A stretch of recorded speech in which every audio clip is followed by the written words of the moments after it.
Yeni bir videodan herkese selamlar. Ben Ayşe. Yolculuklarıma, deneyimlerime benimle beraber eşlik ettiğiniz için teşekkür ederim. Bugün birlikte Kenya, Nairobi'de bulunan bir fil yetimhanesine gideceğiz. Fil, gergedan gibi hayvanların ölüm sebepleri araştırıldığında en büyük etkenin insanlar olduğu görülüyor. Fil dişi veya gergedan boynuzunun iddia edilen şifa verici etkilerinden dolayı çok büyük bir pazarı var. Bu sebeple Afrika'da yoksulluk oranı da çok yüksek olunca bunları çok yüksek fiyatlarla satarak gelir elde etmeye çalışıyorlar. Dolayısıyla bu muhteşem hayvanlar çoğu zaman vahşi bir şekilde öldürülüyor. Genellikle de arkalarında bebekleri kalıyor. Bugün gideceğimiz fil yetimhanesi David Sheldrick Wildlife Trust'ta 1977'den beri doğal yaşamın korunması ve sürdürülebilir olması için çalışan bir kuruluş. Yeni bir güne ışınlandık çünkü fil yetimhanesine gidemedim. Fil yetimhanesine gidebilmek için önce onların internet sitesinden bilet almanız gerekiyor. Ben de bilet almamıştım ve bütün biletler diğer organizasyon firmaları tarafından satıldığı ve neredeyse 7-8 katı daha pahalı fiyatlara satıldığı için gidemedim. Gitmek de istemedim ve sonradan düşündüğümde biz oraya gitmeye devam ettikçe o filler hep yetim kalacak gibi hissettim. Çünkü bunu artık bir ticarete dökmüşler ve sanki doğasından da filleri, böyle bebek filleri alıp oraya götürüyorlarmış gibi hissettim. O yüzden imkanım olsa bile artık gitmem diye düşünüyorum. Ama bugün biz Afrika'nın vahşi hayvanların doğal ortamlarına gidiyoruz. Nairobi Ulusal Park'tayız. Daha önceden bir video yüklemiştim ama o gün orada yırtıcı hiçbir hayvan yoktu. En tehlikeli ve benim için yırtıcı olabilecek hayvan bufaloydu. Ama bugün burada aslan da göreceğiz, piton bile göreceğiz. O yüzden çok heyecanlıyım. Böyle bir araçtayım. Şu an 4 kişiyiz araçta. Şöyle tepesi açık bir araç. Şurası parkın girişi. Artık Ulusal Park'a girmiş bulunmaktayız. Görüşürüz.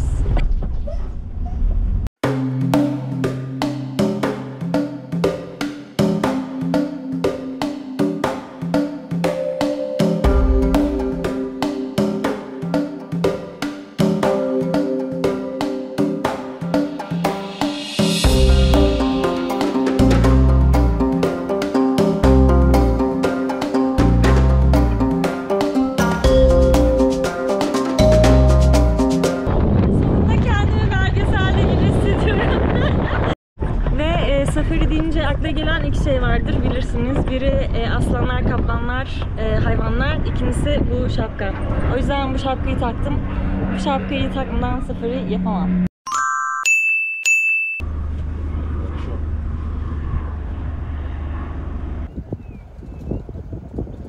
Şurada 2 tane gergedan gördük.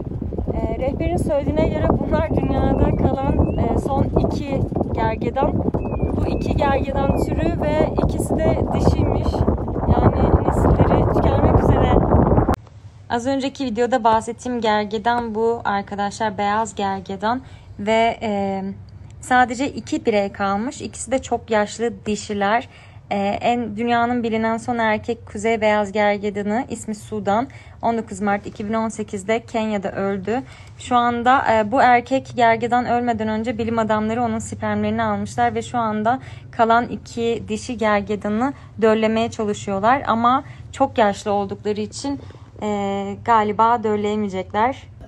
Burada da böyle deve kuşları görmeye başladık. Siyah olanlar erkek, kahverengi olanlar dişiymiş. Ama üzücü. Şurada binaları görmek çok üzücü. Deve kuşları hakkında hepimizin bildiği o bilgiyi rehber de şimdi söyledi. Deve kuşların gözleri beyinlerinden daha büyük. Düşünsene, bir hayvansın ve insanların senin hakkında bildiği tek şey beyninin gözlerinden küçük olduğu.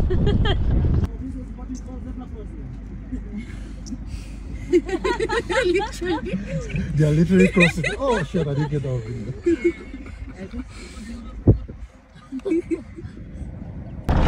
Rehber bize dedi ki size şimdi Afrika'nın en tehlikeli hayvanını göstereyim. Aha, bir dakika.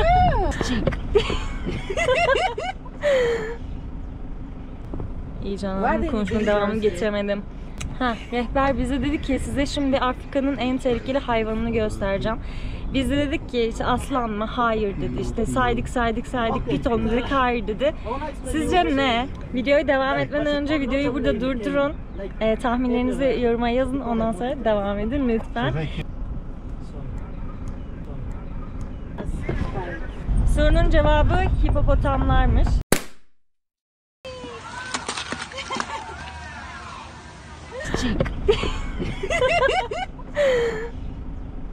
Aslında hayvan olarak en tehlikeli hayvan değil de hani ölüm oranı olarak düşünüldüğünde Afrika'nın en tehlikeli hayvan olarak nitelendirmişler. Çünkü insanlar burada çok fazla balıkçılık yaptıkları için göl kenarlarında çok fazla balık tutuyorlar. Ve çok fazla insan hipopotamlar tarafından öldürülmüş. O yüzden Afrika'nın en tehlikeli hayvanları olarak aktardı bize rehber.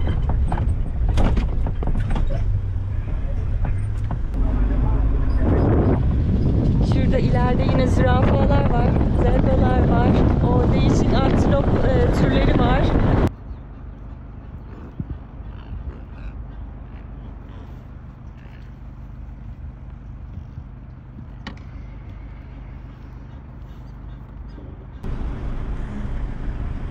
So what's that?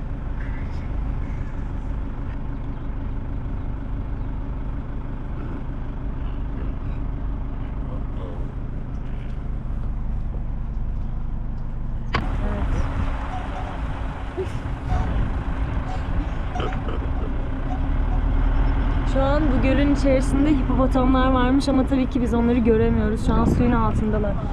Bu gölde ayrıca timsah da varmış. Yani şu antilop türlerinden, gazellerden artık nelerse onlardan biri su içmeye kalkarsa burada gerçek bir belgesel izleyebiliriz. Ama onlar suyun başında kavga etme derdinde, salka. Şurada bir şey var. Şu gölün kıyısını izliyor. Hipopotam mı yoksa timsah mı bilemedik.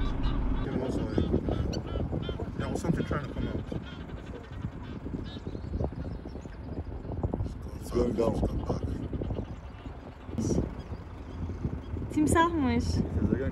Hadi bekleyelim. Let's wait. Görmek istiyorum.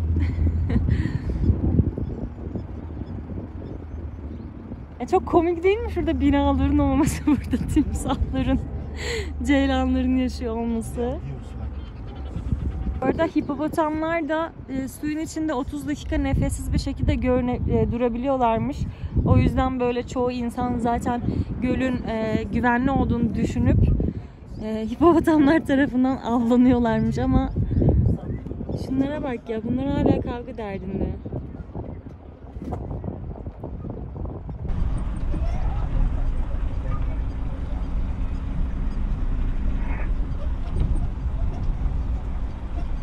Four wheel drive.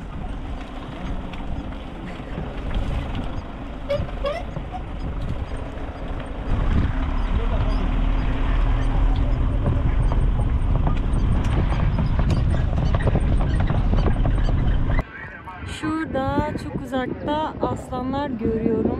Maalesef yakın değiller şu an. Şuradalar, ağacın altındalar.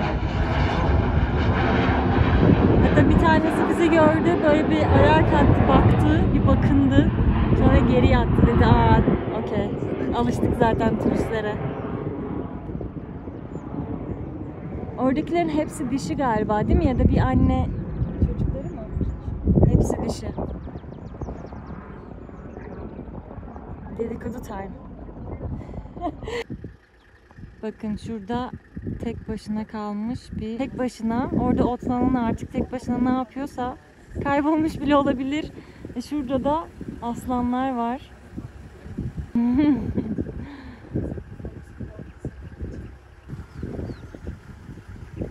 Deli ya, orada işin ne senin? Ama fark etmiş galiba aslanları. O da o tarafa doğru bakıyor. Şimdi hepimiz burada o antilopla aslanı bekliyoruz. Belki bir şeyler olur diye. Ve biz derken gerçekten bizi kastediyorum. Bakın. Onlarca insan. Şöyle göstereyim. Giraffe de gayet olabilir. Düşünsene bir ceylansındır, antilopsundur ve onlarca insan senin ölmen için izliyorlardır.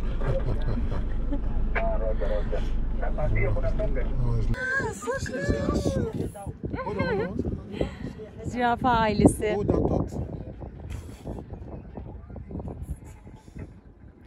Yanımdakiler de rehbere şey soruyorlar. Zürafalar nasıl uyurlar? Zürafalar hakkında her şeyi araştırmıştım ama gerçekten nasıl uyurlar ben de bilmiyorum.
Yolculuğumuz devam ediyor. 4-5 saat sürecek bu.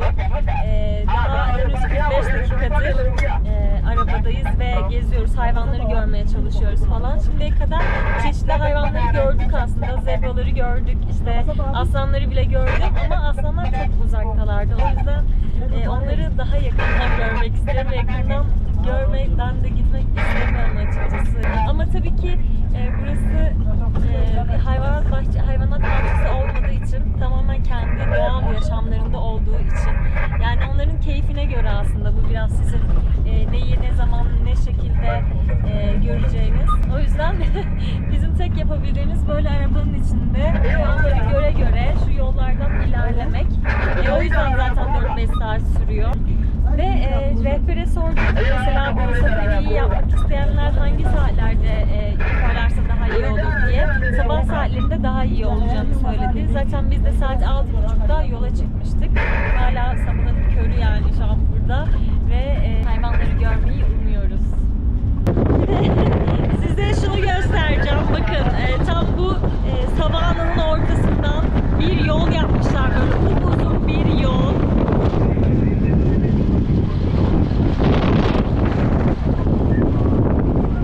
Ta şuraya kadar şuradan böyle şapkam düştü. Bir şey olmaz. Goodbye. Goodbye my shotgun. No, it's okay.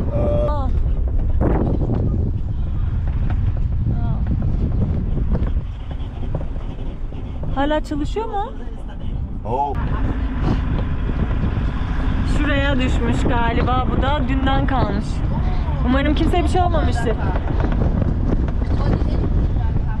Başında da 2 asker bekliyor. Get out, it's a strong man. It's supposed to be there. Okay, thank you. Wow, sonunda bir aslanı yakından görüyoruz.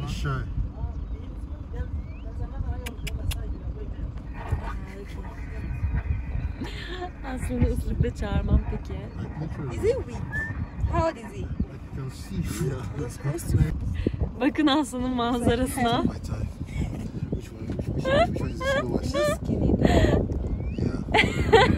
Tamam, biz artık burada bekliyoruz.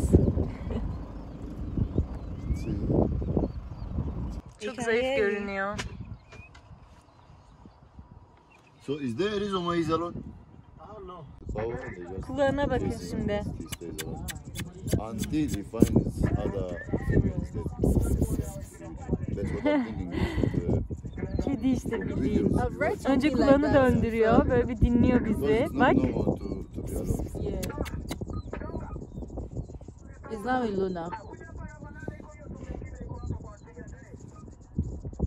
zayıf, çelimsiz görünüyor. Ama zaten My dog.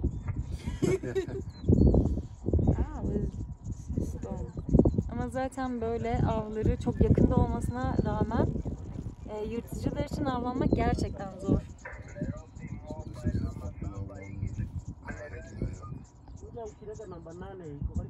Let's go. But this way it looks bigger now. Yeah. Aha. Nice. No, really? Avlanmaya gidiyor gibi görünüyor.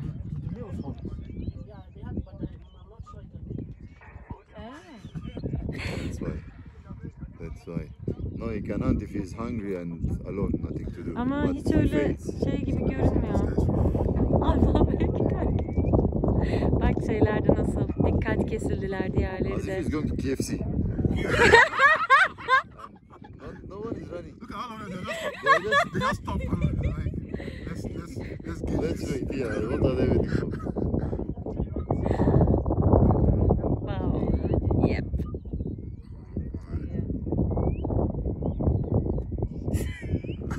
Stay So down. embarrassing. Stay down.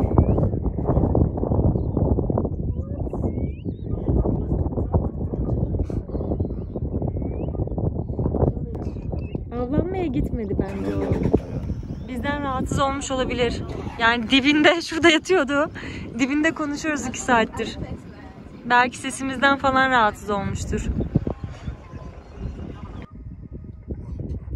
Garip bir his söyleyeceğim size. Böyle onlara çok yakındayken, yani direkt çıplak gözünüzle onları yakından görebiliyorken sanki böyle zararsızlarmış gibi hissediyorsunuz. Sanki böyle yanlarına gitseniz böyle kendilerini sevdireceklermiş gibi hissediyorsunuz. Çok garip bir his.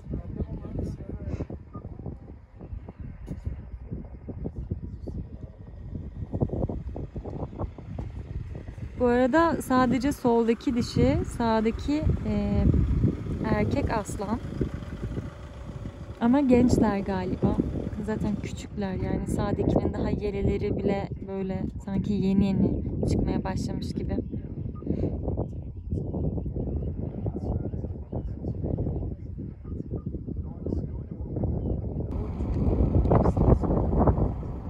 Şurada yine gazelleri görüyoruz. Artık gazel diyorum, tam emin olamıyorum. Şu soldaki olan erkek, dişi olanlarda boynuz yokmuş zaten. Ve şu boynuzlu olan erkek olan yani kralmış. Buranın kralıymış. Kendi türünün tabii.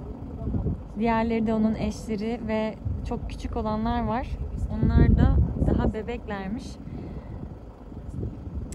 Şimdi rehber komik bir şey söyledi. Onu söylemek istiyorum. Bilmiyorum bunun bilimsel bir şeyi var mı ya da bu doğru mu, ama diyor ki işte bu gazellerde, bu tip antilop türlerinde, antiloplarda falan vücutlarında yağ yokmuş. Yağ oranı çok düşükmüş daha doğrusu. Bunun nedeni de onların sürekli korkak halde gezmeleri. Yani sürekli her şeyden korktukları için bu korku onların yağlarını eritiyormuş. Yani bu şu demek oluyor: eğer kiloluysanız ve kilo vermek istiyorsanız bol bol korku filmi izleyebilirsiniz. Yani bilemedim, bunu ben bir araştıracağım açıkçası. Gerçekten bu hayvanların vücutlarında yağ yok mu, yağ oranı çok düşük mü, ya da öyle bile olsa bunun sebebi sürekli korku halinde ve stres halinde olmaları mı? Bunu gerçekten çok merak ettim. Oh, okay, so the chase ran away or what? Bakın şimdi enteresan bir şey daha göstereceğim. Şurada bir nehir var. Şöyle ve şu savanayı ikiye ayıran bir nehir var. Ve bakın şurada insanların evleri var, özel mülkleri var. So a lion can cross over. Burada yaşıyorlar. So you can be living in your house and you wake up lion. Böyle bir evde yaşar mıydınız arkadaşlar? They probably are going or something. Of course. Güzel olabilir aslında, değişik. Yani evin çok güvenlikliyse, çevresini çok güvenli bir şekilde yaparsan yaşanabilir yani. Düşünsene, böyle bir sabaha uyanıyorsun, gözünü açıyorsun, karşında aslanlar. Gündüz falan neyse de gece zor olabilir ya burada yatmak, uyumak. Bilemedim. Yani sadece aslan ya da diğer hayvanlar tehlike değil ki burada. Yılanlar da var. Piton var diyorum.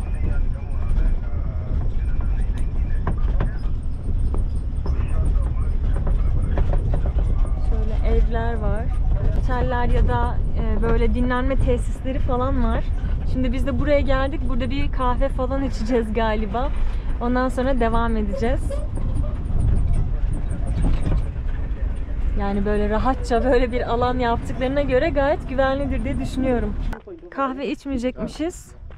Çünkü rehber bize şey dedi, biraz böyle ilerledikten sonra kahve içmeye gideceğiz. Kahve içtikten sonra tekrardan devam edeceğiz dedik. Ben de burayı o kahve alanı zannettim ama böyle bir gözlem yeri. Şuradaki maymunun yanına bir gidelim istiyorum. Ondan sonra şu tarafa doğru gideceğiz.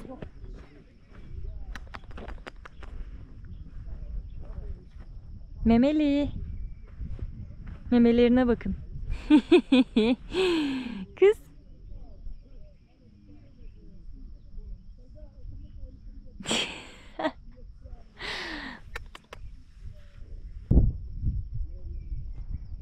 Maymunlar çok komik hayvanlar ya.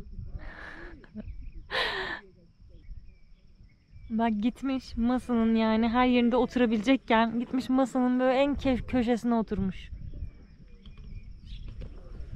Deli misin? Biraz da şöyle şu tarafa doğru gidelim. Şurada bahsettiğim nehir var galiba. O ne? Tavşan? Tavşan arasında. Fıstık. Nehir ne taraftaymış? Aa bak.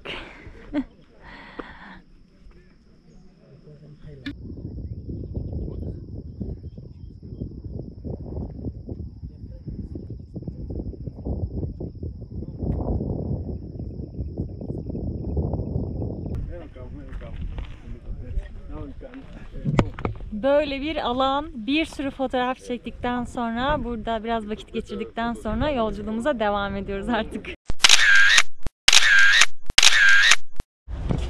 Şimdi turumuz bitmek üzere. O yüzden biz de kahve içeceğimiz bir yere geldik. Aynı zamanda burada böyle hediyelik eşya satan bir dükkan var. Farklı farklı şeyler var. Sizlere de onları göstereyim biraz.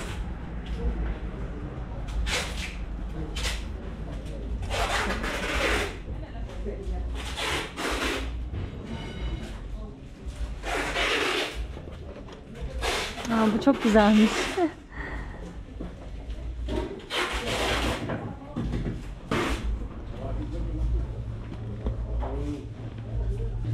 And this one.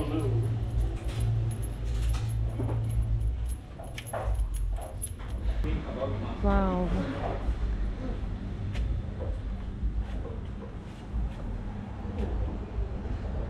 Muzungu. Tarihin ilk muzungusu. Bunlar çok güzelmiş ya. Tam böyle. Bakar mısınız? Kulağındaki deliğe kadar yapmışlar. Burada şu başlıklardan var. Çok enteresan şeyler var. Hola. Bak bak. İlk çocuk zannettim. Böyle alınca hamile bir kadın gibi ama penisi var. Belki eski bir tanrıdır.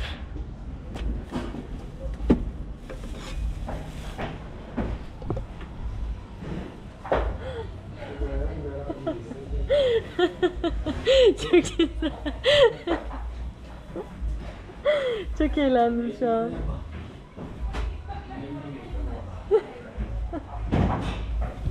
Şuradaki küçük delik var ya, oradan zar zor görüyorsunuz ve bana aşırı komik geldi.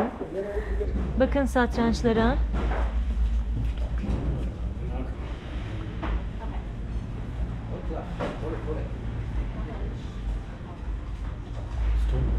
Yap. Ama ben bundan aldım. Kenya hatırası.